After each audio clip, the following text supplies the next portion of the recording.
Untungan beberapa diambil oleh EVOS Divine yang mendapatkan posisinya terlebih dahulu. Aura Ignite yang agresif dari awal. Says Alpha yang sudah terbelakang ke arah lobby. Mr. 05 ternyata Semter di bagian belakang berhasil mengending Kiara terus Rider Rebellion tampaknya kali ini yang bertahan di bagian atas. Semter Team sudah memberikan sebuah informasi para teman-temannya kalau musuhnya ada di bagian atas, bahkan dihujani beberapa gerak.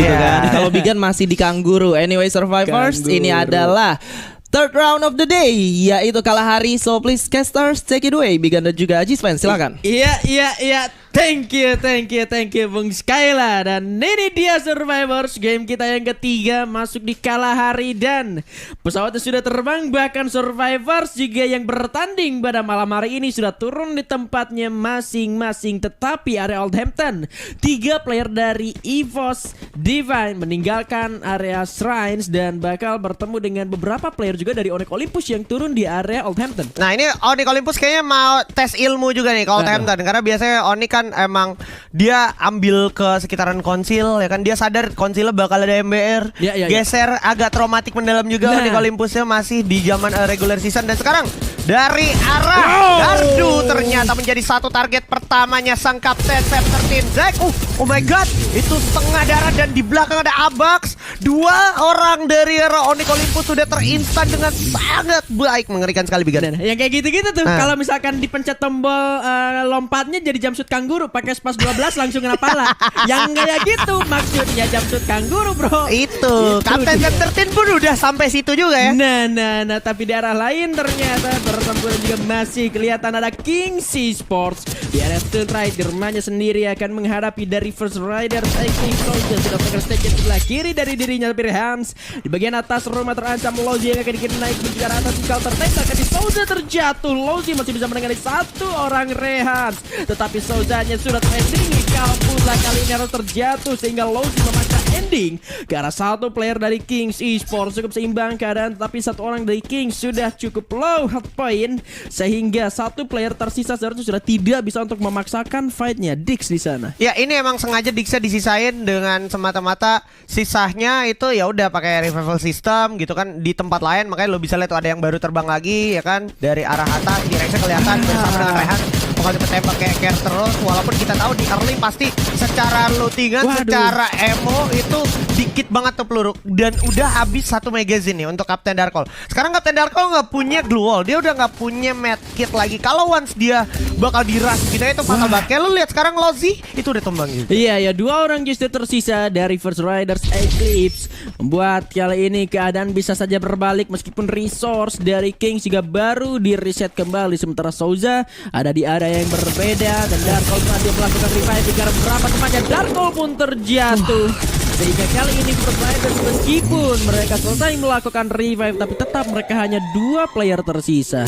Gua ngeliatnya dari beberapa performanya FR terakhir itu banyak banget ruang berbenah untuk FR sih jujur aja, terutama Eclipse ya, karena Eclipse ini malah yang terlihat lagi agak ngeflop secara early fight, secara setup, dan dia biasanya tuh bisa nge-counter musuh, tapi bahkan sama Kings aja yang kita tahu juga secara perform lagi nggak bagus, dia masih bisa di-counter loh. Iya, dan perlu diingat juga ini bukan rumah utama dari FR Eclipse, tetapi dengan waktu yang mereka butuhkan sampai 3 menit untuk bisa mengatasi Stone Ride ini terlalu lama sih menurut aku pribadi. Dan lihat mereka yang mengalah dari bagian refinery, tapi plan B-nya mungkin nggak terlalu kelihatan ketika 3 menit ternyata mereka belum bisa menyelesaikan fight di area Stone Ride. Ya, dan itu menjadi sebuah catatan penting juga untuk FR yang adaptasinya juga terlihat lagi kerasa banget gitu ya. Trial and errornya mereka dan juga eksekusi mereka itu udah pasti jadi agak berbeda ketimbang apa yang mereka terapkan di refinery, karena mereka udah dapat, bisa gue bilang, sebuah pelajaran berharga sih menurut gue selama di Major League gitu. Kayak contohnya ketemu Dranix, ketemu Rarikyukazu yang sangat strict di arah tengah map yaitu refinery kalau ngomongin Kalahari. Tapi kalau ngomongin map di POV yang lain dekat Stone Ridge. Tadi King bertemu dengan Ever. Sekarang Aura datang tentunya siap untuk membombardir checkpoint yang depan mereka. Raf agak kesulitan walaupun dia memegang Vector, tapi tentunya kita ingat secara resources lagi nggak banyak kesempatan yang bisa dimiliki oleh Kings. Dia harus merelakan Raf di sana karena dari Aura sendiri harusnya nggak ada alasan untuk kalah di kondisi-kondisi kayak gini. Tapi lu bisa lihat follow up dari Kings juga harusnya masih bisa berkontribusi untuk setidaknya menukar satu nyawa dari arah temannya yang udah pasti bakal di pick off sama Aura. Tapi itu belum terjadi sampai sekarang. Ya, terlalu jauh pergerakan dari Raf itu sendiri. Sementara Aura masih berdekatan satu sama lain, menyerang ke satu arah terlebih dahulu dan masih mencari sisa 3 player dari Kings Esports. Sudah mulai menusuk perlahan masuk menuju ke area pertahanan dari Kings Esports. Sunrise dengan ada tembakan dari rekan-rekan Kings yang lain membuat Aura Ignite benar-benar yakin akan informasi yang ada di bagian Sunrise. Mereka bakal masuk lebih dalam lagi dan bahkan Aimgat tetap ngelihat ke bagian atas ketika dia sadar jumlah alive-nya bertambah. Siapa tahu memang yang depan mereka yang revive. Bahkan kita melihat Adrian memaksakan Dix untuk menyalakan satu buah time turnernya. Sudah mulai lebih dekat lagi tapi danger zone ada di antara mereka. Satu Corsion grenade sudah dilemparkan. Dix dengan double vectornya juga tidak bisa begitu tenang. Tetapi 3 player sekaligus mendekat ke arah seorang Dix sendirian saja. Sudah tertembak balas Adrian dari arah yang lainnya. Tapi masih belum pecah juga pertempuran antar kedua tim ini. Hati-hati Ombak, dia maju sendirian ke arah satu buah kompon. T-Rex menjadi sasaran untuk seorang Ombak. Kali ini masih dikejar dan berhasil untuk ditumbangkan oleh Ombak dengan sangat-sangat rapi. Rehan akan melakukan follow up sebagai anak yang begitu baik dengan aplikasi penjalpi. Tidak, harus tumbang juga di tangan seorang Ombak. Buat Kings Esports justru kewalahan setelah mereka kedatangan tim kedua. Wah, gue suka banget sih, satisfying banget ngelihat gimana Aura nyisir Stone Ridge rumah ke rumahnya. Terus juga tadi bagus banget apa yang dilakukan sama Adrian. Dia naik ke arah lantai 2 semata-mata setelah dia lemparin Corrosion Grenade. Itu nggak langsung ngeras ke arah vending machine, tapi dia naik dulu ke lantai yang paling atasnya untuk make sure vision di area sekitarnya lawannya itu nge-spreadnya di mana, positioning lawannya di mana. Makanya tadi disisir satu-satu sama Ombak dan Ombak dapetin 2 orang. Itu emang udah pengalaman banget ya. Tambah 1 orang lagi, Raf juga lagi harus gua akuin mereka udah pasti kalah resources. Tapi kalau ngomongin kalah, Aura juga punya kesempatan kalah yang sama kayak Kings. Karena ketika Stone Ridge itu harus jalannya ke arah Santa, itu open fieldnya udah pasti bakalan susah banget untuk enggak yang namanya dapetin serangan dari orang-orang Santa. Iya, bagian ke arah Adriannya yang ragu tadi di revive atau enggak karena emang pushnya udah terlalu jauh dan terlalu terbuka juga. Tapi benar, gue suka ngeliat pergerakan dari gimana caranya Aura Ignite nyisir ke bagian dalam dari turret. Itu kalau misalkan lu nonton film-film tuh kayak agen FBI lagi nyari penjahat tuh ke dalam rumah tuh, gokil. Open up ya. Open up. Ini gue ngelihatnya juga kayak MBR sekarang lagi crafting tentang timing rotasi mereka. Karena kalau lo perhatiin sebenarnya mengingat circle yang masih ada di sekitaran Bayfront menuju ke arah command post, ini harusnya di menit segini ini dia tuh baru nyampe. Tapi ini dia udah setengah jalan nih. Ya kan biasanya kalau dari Council Hall itu menit-menit segini dia baru nyampe tuh di Bayfront baru nyisir. Tapi ini dia udah pangkas seperempat waktunya. Jadi sekarang dia udah setengah jalan, bahkan udah deket banget sama refinery ya, deket banget sama command post ya. Dia udah punya POV ke arah command post ya. Cuman emang agak krusial nih. Gue selalu ngeliat tim-tim yang ambil lewat jalur ini tuh krusial banget. Kalau di command postnya tuh tim yang punya gaya main agresif. Tapi karena di command postnya nggak ada auranya tadi benar. belok ya kan ke arah Stone Ridge. Jadi aman nih MBR jadi punya kesempatan untuk dapetin momentum ini. Iya, mungkin dengan karena mereka juga udah ngantongin 3 poin eliminasi di bagian konsol, jadi mereka nggak perlu nyari lebih banyak lagi modal awal untuk bisa bertahan dari mid gamenya itu sendiri. Karena kita dapat 3 kill, kenapa enggak kita stay di bagian dalam zona sampai zonanya Yusuf, tinggal kita natakin siapa yang bakal masuk dari arah luar. Dan justru dengan pergerakan dari MBR yang udah tiba-tiba gerak masuk ke dalam zona, sedikit pertanyaan untuk SES dan juga IOG yang tidak melakukan pergerakan secepat dari MBR dan mereka masih sama-sama belum mendapatkan poin eliminasi. Bahkan kalau ngemain IOG, mereka 2 playernya kalau nggak salah baru dihidupkan kembali tadi di menit sekitar ke-4 atau ke-5. Iya, jadi kayak gue ngelihat IOG ini kalau misalnya Ini udah menit 9 dan masih 12 tim. Kalau misalkan mereka dengan gaya main mereka yang seperti biasa gitu kan, terus juga dengan disiplin mereka yang seperti biasa, tapi mereka ujung-ujungnya nggak bisa dapetin placement terbaik mereka. Terlebih sebenarnya circle juga masih di sini. Iya. Itu pasti bakal semakin sulit untuk mereka keep up ke arah leaderboard. Itu yang pertama. Yang kedua, udah pasti susah. Kenapa? Karena mereka tahu Onyx juga udah pasti jalan setelah dari arah sekitaran itu ya, sampingnya Shrines gitu kan. Dari Alten tadi ya. Iya ya kan, dari arah Oldhampton turun ke bawah, terus juga di sampingnya ada SES juga ya kan, karena emang kita tahu SES di bawah sekitaran The Submemods itu jalannya ke situ. Nah, orang-orang yang sepengalaman gue, bahkan akhirnya gue sepakat, kemarin gue sempat ngobrol sama Bang Fayat. Ya. Orang-orang yang turun di sekitaran The Memods sama The Sub itu kalau misalkan circle-nya even lagi ke tengah sekalipun bakal struggle banget, terutama yang dari The Maze sama Foundation. Iya kan? Iya bener-bener. Masuk zonanya tuh struggle banget karena pasti dicegat. Dan tergambarkan ya pada akhirnya dari beberapa tim yang menjalani hal tersebut, dan kelihatan gitu loh pada akhirnya. Dan zonanya kalau misalkan lu bisa lihat di bagian sebelah kiri itu nariknya ke bagian atas, ke bagian Foundation, sedikit agak keluar dari Refinery. Dan ini dua tim yang tadi kita mention, ada SES dan juga IOG, ini bakal jadi PR juga buat mereka, karena mau nggak mau mungkin mereka bakal fight terlebih dahulu sebelum masuk ke dalam zona selanjutnya. Tetapi T-Rex dari Kings Esports sudah sangat terancam, belum sempat hidup teman-temannya, tapi dianya harus sudah tumbang. Gua akhirnya mengerti banget, sepakat banget kalau kayak Kapten Straw Hat sama Limzy, kalau bisa dibilang untuk Kings sekarang tuh kayak player-playernya tuh adalah tangan kakinya. Tapi kalau misalkan yang Limzy-nya atau Straw Hat nggak main, itu kayak nggak ada kepalanya. Jadi akhirnya nggak bisa berjalan, nggak bisa bergerak dengan semestinya. Gitu. Lu bisa lihat ya, permainan Kings secara setup tadi di Stone Ridge saja itu udah kayak nggak bisa gerak dengan maksimal. Ditambah setupnya di Aura tadi bagus banget ya kan. Apa bisa dibilang minim shot call kalau gitu? Iya betul, they do. Dan sekarang kita bakal lihat Tang City Esports yang juga merasakan ledakan yang mengerikan sekali datang dari arah Dudes. Bule masih bisa coba fight back.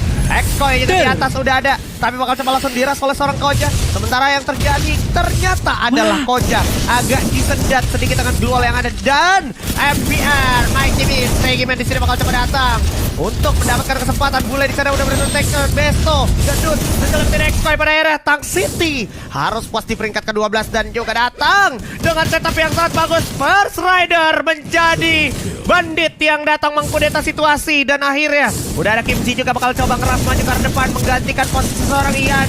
Satu orang Kim Z-nya jatuh knockdown. Ikal datang tapi tidak semudah itu. Ikal harus di trading oleh seorang Kocel, dan masih ada Souza juga yang bakal dipunish dari kejauhan oleh seorang Bion, bukan Bejon itu ya, karena dia nggak lolos. Sekarang kita kembali ke FR yang udah berhasil mengoleksi 7 poin eliminasi, dimana Ozzy sendiri masih punya kesempatan untuk membalikan keadaan, revive kembali teman-teman yang retake area, mendapatkan vending machine. MBR pun dibikin gak berkutik, Eko pun dibikin tidak berkutik juga. Iya, semuanya dibikin tidak berkutik, dan satu tim yang sangat-sangat dirugikan adalah inisiasi pertama dari Tang City yang masuk melemparkan beberapa granat. Dia yang harus tumbang duluan, tapi Sam13 melihat satu orang berlari, ketembak bagian telinganya, langsung ter-take down. Bahkan ternyata malah Razor yang mendapatkan poin eliminasinya. Dua tim, bahkan tiga tim yang tadi di satu area yang sama, First Riders dan MBR masih terkunci di bagian sana sampai MBR-nya duluan yang tumbang. Eko Esports-nya entah ke arah sebelah mana mereka berlari. Satu orangnya kelihatan di minimap kabur dari bagian area rumah 4 tersebut, menyelamatkan dirinya. FR masih ada, dan keuntungan beberapa diambil oleh EVOS Divine yang mendapatkan posisinya terlebih dahulu. Aura Ignite yang agresif dari awal tidak bisa masuk menuju ke circle kelima. Mereka tumbang di posisi yang ke-9, dan sejauh ini gaya permainan yang begitu defensif dari EVOS Divine cukup membuahkan hasil dengan mereka bisa mengambil banyak keuntungan tanpa mereka harus turun ke dalam fight. Tetapi kita pindahkan karena IOG kali ini hampir saja jatuh melakukan ending terlebih dahulu. Lord tanggal masuk, dan berapa glual yang dibuka masuk dalam chrono. Aduh, Jafranya tumbang. Lordnya kembali bakal berputar-putar lagi mencari lawannya. Jafranya masih belum masuk, malah udah ke take down duluan. Tapi SES Alpha Ing akan masuk di karena pertempuran di bawah panggung kematian kali ini bakal menjadi orang ketiga, menjadi prahara dalam pertempuran dan Jojo dari belakang dapat satu tembakan langsung landing. Jojo akan masuk, double sniper Rexer sempat terkena ke arah lawannya. Bakal coba dilihat terlebih dahulu. Ray-nya akan masuk hanya 14 poin bro. Ray dengan 14 poin masuk, dia nggak ada takut-takutnya bro. Gokil banget 3-1 yang luar biasa dari Ses Alphaing, tapi gak bakal dikasih nafas karena Zero bakal coba mendelay pergerakan itu, dan juga Beyond bakal juga mendapatkan kesempatan mempiko player dari RSS. Dibalas juga di sini RRQ, tiba-tiba dari Rebellion Tabor menuju ke arah RRQ. Agak sedikit kesulitan RRQ sekarang karena Circle juga semakin memaksa mereka untuk berpikir lebih cepat lagi. RBL mungkin ada di bayang-bayang zona, tapi Eko ternyata di sisi lain juga harus dipulangkan di peringkat ke-7. Dan Rebellion Tabor, perjuangan mereka belum selesai. Mereka masih harus keep up dan juga masuk ke dalam zona, ditambah EVOS juga udah mulai melakukan spread out position mereka. Setup 1, 2, 1. Sekarang bahkan menjadi 3-1. Mencoba fokus untuk ke arah lini sebelah kiri. Dan Beyond udah nggak punya apa-apa lagi di arah sebelah kanan, karena dia bakal coba concern untuk regroup dulu, mengamankan off angle. Dan depan mereka persis ada dari FR. Tapi yang perlu diingat, dari arah kejauhan tuh ada Ses masih ada, dan juga Rebellion Tabor ada di arah higher ground. Bakal jadi kesempatan harusnya Rebellion Tabor untuk menjadi preman mengkudeta situasi ini. Bigan. Yap. Dan FR yang bakal menjadi sasaran utama di bagian dalam zona. Oleh tim EVOS Divine, beberapa granat dilemparkan, ledakan-ledakan ke arah sang peledak dari FR. Kali ini kalian berada di bagian dalam sangat terancam, hanya 2 orang tersisa. Ada pelontar, ada charge booster yang dimiliki oleh FR Eclipse yang bisa bertahan di bagian dalam, tapi Beyond dengan pelontarnya berhasil mengeliminasi ke arah 1 orang FR. Ses Alphaing sudah terbelakang ke arah lobby. Mr. 05 ternyata center di bagian belakang berhasil mengending ke arah First Riders Eclipse. Rebellion Tabornya kali ini bertahan di bagian atas. Sam 13 sudah memberikan sebuah informasi pada teman-temannya kalau musuhnya ada di bagian atas, bahkan dihujani beberapa granat menuju ke arah Rebellion Tabor. Di bagian kejauhan sana Mr. juga masih terlihat 1 orang rekannya harus take down. Heyu, ternyata sebuah ledakan dan begitu menyakitkan.